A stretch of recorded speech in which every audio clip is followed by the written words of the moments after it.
Mauro Tapia, desde el sector del gobierno conozcamos cuáles son esas motivaciones. Entendamos y analicemos, veamos desde todos los puntos de vista.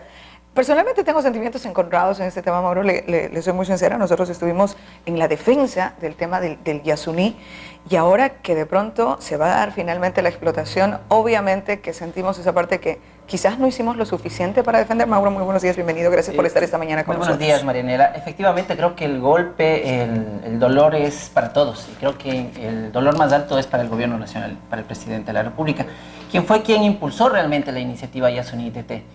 Pero efectivamente hay que entender que esta iniciativa lleva ya 6 años, es decir, se prorrogó un año más el Plan B, pensando que el mundo iba a responder a una iniciativa novedosa, innovadora en el mundo, ¿no? Un país pequeño, en desarrollo, plantea dejar sus recursos naturales, en este caso el petróleo, bajo tierra, con la idea de que sean los países industrializados quienes tienen la plata y quienes más contaminan, que paguen de alguna manera por el servicio ambiental que nuestra selva amazónica le está dando.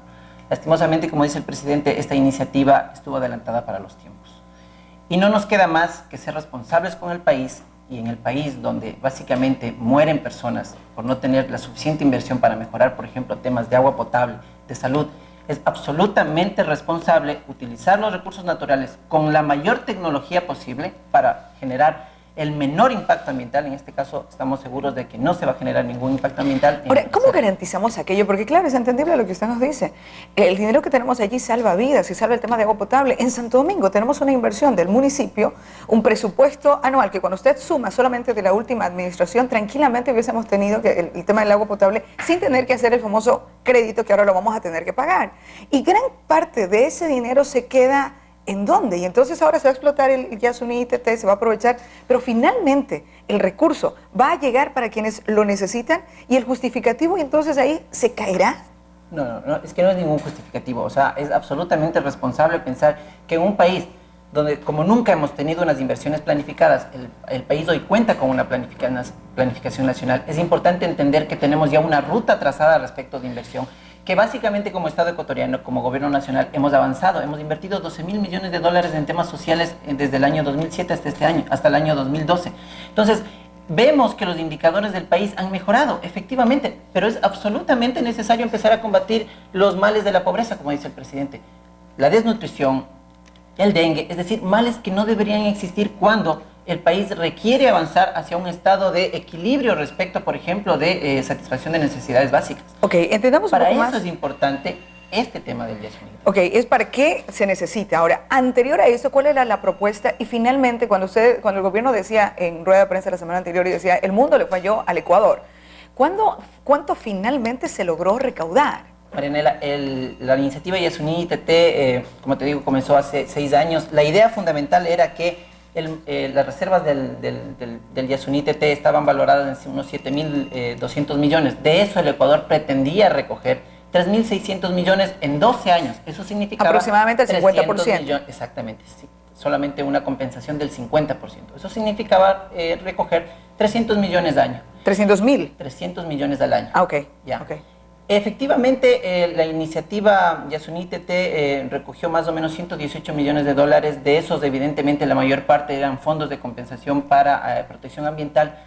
Lo que efectivamente entró al fideicomiso son apenas 11.8 millones de dólares. Es decir, básicamente el aporte del país.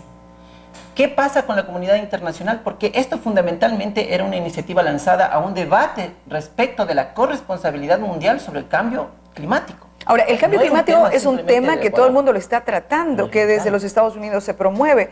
¿Y qué pasó? No desde los Estados Unidos. Nosotros creemos que los países que más contaminan, que más tenían que apostarle, que más responsabilidad tienen respecto al cambio climático, y por lo tanto de quienes solicitábamos el mayor apoyo como compensación, fueron quienes finalmente nos dieron la espalda. Es decir, quienes hablan y quienes dicen que manejan. El vicepresidente en un momento determinado de los Estados Unidos decía, tenemos que irnos por el calentamiento global. El mundo le falló al ITT. Eso hay que ser absolutamente claro. Es decir, si hubieron países efectivamente que responsablemente plantearon el apoyo a la iniciativa, pero en general los países que más contaminan, pero que sí aprovechan respecto de todos los servicios ambientales que presta la Amazonía, fueron los que no aparecieron durante el proceso. El Ecuador, claro que estuvo presente. El Ecuador, los ecuatorianos dimos aportes para el tema del ITT. De esos son los 11.8 millones de dólares. Es decir, el dinero se quedó el nuestro. Exactamente. Creo que los ecuatorianos fuimos los únicos responsables respecto de plantear un debate diferente, porque no se trata solo del petróleo, no, se trata de un debate diferente respecto del cambio climático, respecto de la responsabilidad que tenemos como mundo. El Ecuador entonado con el tema, y es por eso que hay muchas voces de protesta en este momento en el que dice el gobierno tiene que seguir luchando, el gobierno tiene que seguir insistiendo. Entendemos, Marianela, que el golpe fue duro, sabemos el dolor que deben estar sintiendo, sobre todo los jóvenes, que creo quienes fuimos los que más le apostamos de alguna manera en esta iniciativa, pero el gobierno central tiene que ser responsable con este país, y este país requiere de recursos para poder seguir desarrollándose. La ventaja es que como hoy como nunca tenemos ya una proyección responsable de la inversión en el Estado, pero además también tenemos, yo creo que, una perspectiva de cambio a futuro.